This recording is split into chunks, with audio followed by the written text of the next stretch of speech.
Шөнийн тэнгэр рүү харахтаа та юу мэдэрдэг вэ? Цаанаасаа л таныг татаад ховстоод байгаа юм шиг санагдаж байсан уу? Оддын тоосонцор бүхий бидний байсан бас байх ёстой газар тэнд юм шиг. Бидний дийлэнх нь өөрсдийнхөө өчүүхэн амьдралдаа өөцхөн асуудлуудаас хатаарагцаар түүний буюу Тэнгэрийн гоо үзэсгэлэнг тэр болгон анзаарч амждаггүй. Ялангуяа хотод амьдардаг бол Тэнгэр рүү харах ч сөхөөгүй. Харсан ч олигтой зүйл үзэгдэхгүй. Учир нь газрыг гэрэлтүүлэх гээд чийдинг бүтээхдээ бид Тэнгэрийн гэрлийг унтрааж орхижээ. Шөнийн гэрэлтүүлгүүд, замын гэрлүүд гэх мэтчлэн их хотыг мань чимэх эдгээр хиймэл гэрлүүд дээшээ Тэнгэр рүү тусахдаа түүнээс ирэх байгалийн гэрлийг буюу бодит төр төрхийг нь харахад маань саад болж байдаг. Үүнийг гэрлийн бохирдол гин. Харин хөдөө хээр явж байхдаа та анзаарсан л байх. Гэрлгүй газрын тэнгэр хэрэг үүлгүй бол ямар цэлмэг бас цэвэрхэн байдгийг, одод ямар тод харагддгийг, ямар үзэсгэлэнтэй бас нүд хучирлам гэдгийг. Бидний өвөг дээдэс яагаад тэнгэрийг шүтдэг байсныг бид зүүн совингороо ойлгоно.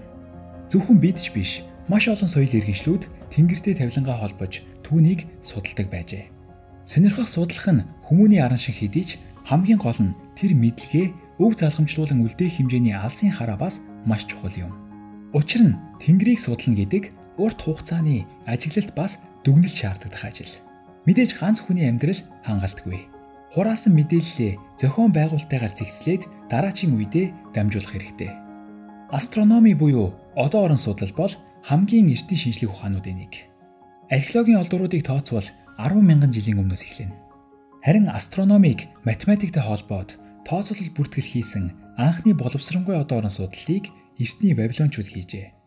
Тариалан эрхэлдэг суурин иргэншлүүдийн хувьд үр тарих болон ургац хураах улирлаа тооцоход Тэнгэрийн аашийг судлах нь амин чухал ажил байв. Астрономи тэдний хувьд нийгмийн чухал функцүүдийн нэг тооцогддог байсан ба төрийн сангаас дэмжлэг авдаг байв.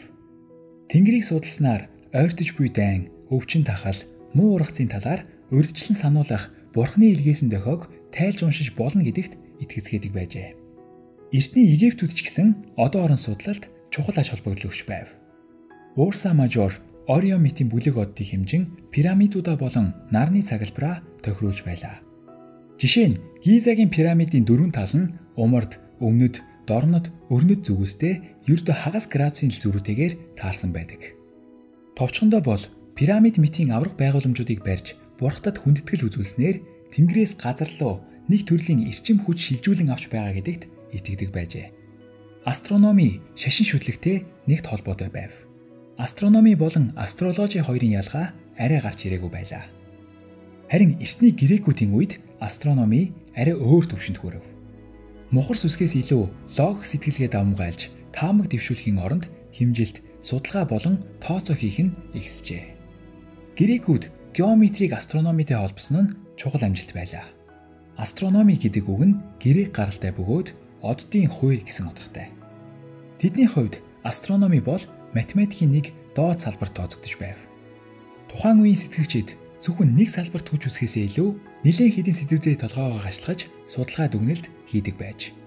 Нэг хүн нэгэн зэрэг философч, математикч, астрономч болон газар зүйч байх нь энгийн үзэгдэл байсан. Үнэхээр тухайн үеийн эрдэмтдийн сэтгэлгээ болон харах өнцгийг бишрэхгүй байхын аргагүй. Одоогийн бидний шинжлэх ухаан гээд байгаа зүйлийн суурийг нь тэд тавьжээ. Тэдний ганц дутагдaltaй тал нь туршилт хийх техник технологи хангалтгүй байв. Тэрнээс биш тэдний санаа болон сэтгэлгээнүүд үе дамжсаар өнөөдрийг хүрсэн. Телескоп ашиглахгүйгээр гаригуудын хөдөлгөөнүүдийг тооцоолж, заавал хиймэл дагуулаар зургийг нь авах шаардлагагүйгээр дэлхий бөөрөнхий гэдгийг ойлгоод тэрч бүхэл бүсүүрийн уртыг нь хүртэл нэлээд төхөө хэмжиж гаргасан байдаг. Тэдний сэтгэн бодох, тооцох арга барил зэрэг нь үнэхээр гайхамшигтай. Эртний сууд сэтгэгчдийн талаар нэг бүрчлэн цуврал бичлэг удахгүй хийх бөгөөд тун сонирхолтой байх болно гэдэгт итгэлтэй байна. Ялангуяа Иониагийн сэтгэгчдийн тухай. Аристотель тэднийг физиологи буюу байгалийн тухай ярилцдаг, бас судалдаг философчд гэж нэрлэдэг байв. Өөрөөр хэлбэл анхны физикчд гэсэн үг. Физик гэдэг үг нь өөрөө грекээр физи буюу байгаль гэсэн үгнээс гаралтай юм.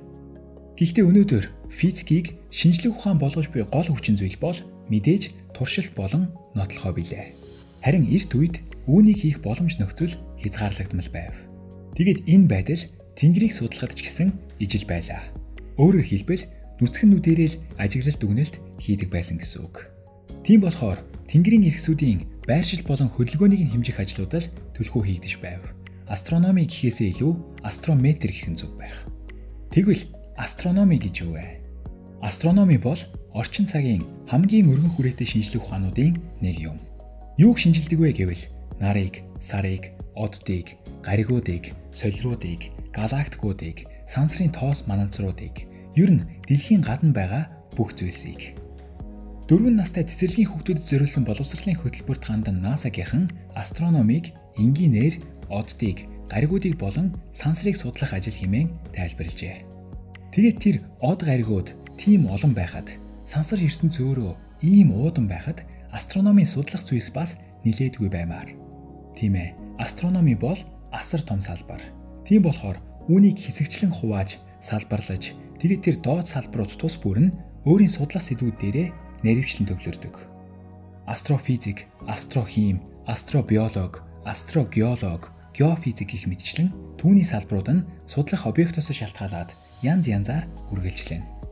Жишээ нь гариг судлаачид гаригуудыг буюу од болж чадаагүй сансрын биетүүдийг судлана. Од судлаачид оддыг, одоо оддыг, нейтрон оддыг, пулсаруудыг, хар нүхүүдийг, мананцруудыг болон суперновануудыг судлана.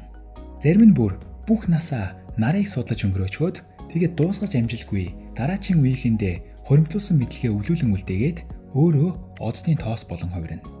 Энэ бол шинжлэх ухаанд элбэг үзэгдэл.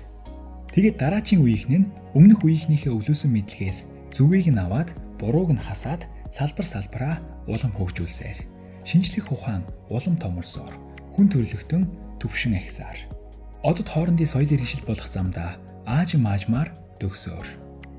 Галактик судлаачид сүүн зам буюу Тэнгэрийн заацын зүг хараагаа жилээж байхад зарим нь өөр бусад галактикуудыг буюу оддын айг судлан хэрхэн үүсдэг, хэрхэн аж төрдөг, хэрхэн мөгтгийг нь ойлгохыг хичээнэ.